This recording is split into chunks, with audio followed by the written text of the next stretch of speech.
So this are second movie. So ఇందాక అసిత్ చెప్పినట్టు ఇది డెఫినెట్గా అంటే ఒక కంటెంట్ డ్రివెన్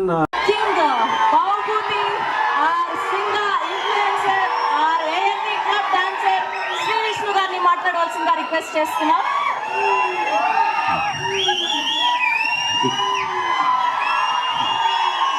ఇక్కడికి వచ్చిన మగ మహారాజులందరికీ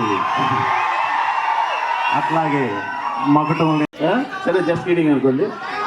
విష్ణు గారు అరుదు నాకు లక్కీగా దొరుకుతున్నాయండి అలాగా. సో నేను నా ప్రాధాన్యత అయితే ముందు కథకే ఇస్తా, తర్వాత మిగతా అన్ని. హర్షిత్ గారు సార్ నమస్తే. సాధారణంగా ఒక చిన్న టీజర్ గ్లిమ్స్ వచ్చేసరికి కథ ఏంటి అన్నది కొంతవరకు ఒక అవగాహన వస్తుంది.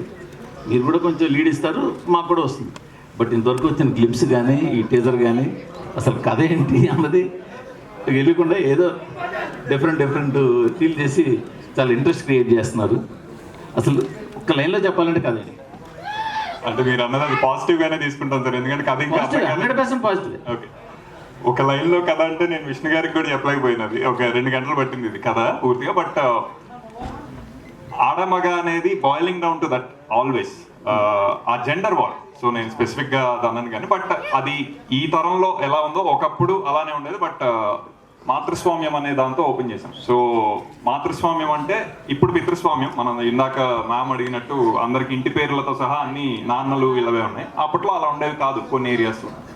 సో ఆటోమేటిక్గా దానివల్ల ఒక అధికారం వస్తుంది, అధికారం వల్ల ఒక పొగరు వస్తుంది, పొగరు వల్ల ఒక డామినెన్స్ వస్తుంది. సో ఒక డామినెన్స్ ఉన్న ఒక అప్పటి టైమ్స్లో అలా ఉంటే ఈ టైమ్స్లో ఇలా ఉంది అనేది one of the main core plots.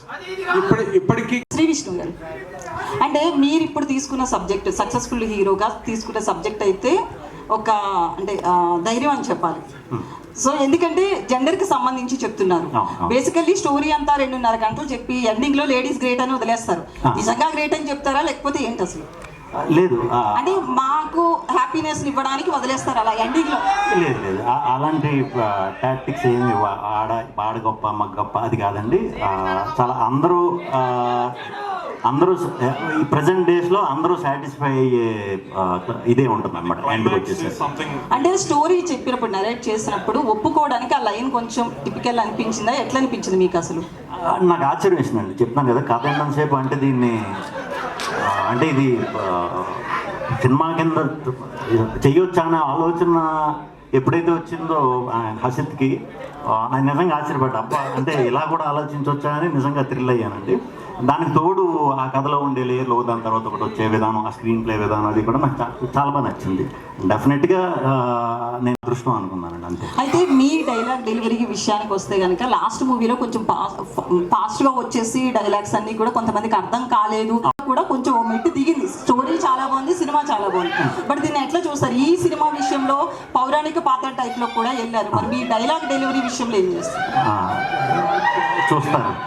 అరే కాసేపు ఆగండి రా, క్వశ్చన్ అడుగుతున్నాను కదా.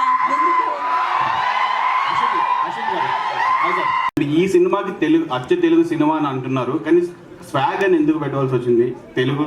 సో ఇది శ్వాగనిక వంశానికి స్వాగతం అనేది క్యాప్షన్ ఉపశీర్షిక. దాని షార్ట్ టైటిల్ గా చెప్తే అసలు ఇంగ్లీష్ టైటిల్ అయిపోతుంది. సో అది సడన్ గా కుదించి స్వాగ్ అని చెప్పాలి. But swag is also word. ఇప్పుడు తిరుగుతున్న మీమ్ ఎలా అయితే ఒక వర్డ్ అయిపోయిందో స్వాగ్ కూడా అలా ఒక వర్డ్ అయిపోయింది. శ్రీ విష్ణు అనేవాడు ఒక క్యారెక్టర్లో కూడా మీకు కనిపించడు, అసలు మీకు క్యారెక్టర్లే కనిపిస్తాయి సినిమా మొత్తం. So hi my self Hemamali. So చూస్తే అన్ని క్యారెక్టర్స్ చాలా బాగా అనిపించినాయి. మొత్తం ఓవరాల్ గా ఎన్ని క్యారెక్టర్స్ ఉన్నాయి ఇందులో? ఎన్ని కౌంట్? 4-5 క్యారెక్టర్స్ ఉంటాయి. 4 to 5 క్యారెక్టర్స్. ఏ క్యారెక్టర్ బాగా ఛాలెంజింగ్ అనిపించింది మీకు? అంటే మేకప్ వైజ్ కొంచెం టైం పట్టే క్యారెక్టర్ బాగుపోతుంది. సో అవన్నీ అంటిస్తారు కదా, అది కొంచెం అది పెట్టుకుని అది మంచి పీక్ సమ్మర్లో చేసాం. మేబీ దానివల్ల కొంచెం ఇబ్బంది అనిపించింది, తప్పితే మిగతా అన్ని. హసిత్ గారు డిఫరెంట్ గెటప్స్ లో చూపిస్తూ ఉన్నారు. మీకు శ్రీ విష్ణు గారిని చూస్తేనే ఆ ఫ్యాంటసీగా వస్తుందా ఏంటి? అంటే ఆయన కనిపించగానే ఎన్ని గెటప్లన్నా వేయించవచ్చు అన్న స్కోప్ ఉంటుందా మీకు? ఇందులో కూడా రాజు గెటప్ టైప్ వేయించారు, అందరూ కూడా ఇది. బట్ ఇందులో అదే ఇందాకన్నట్టు ఆయనలో once you start seeing the actor in him ఒకటి సరిపోదు. మేకప్ లు అనేవి పూతలు, అవి తీసేసినా సరే he will still behave that way అన్ని రకాలుగాను. సో ఆ కిక్ అంత ఈజీగా తీరదు విష్ణు గారితో. ఇందాక లాస్ట్ లో సౌండ్ ఉంది కదా, ఏదైతే ఉందో I think we want to do more with that. So అంటే టీజర్ నుంచి మీకు కొంత అర్థమై ఉంటుంది, దిస్ ఇస్ ఒక జనరేషనల్ గా వస్తున్న ఒక జెండర్ వార్, ఈ విషయం మీద కొంత టచ్ చేసి ఉంది.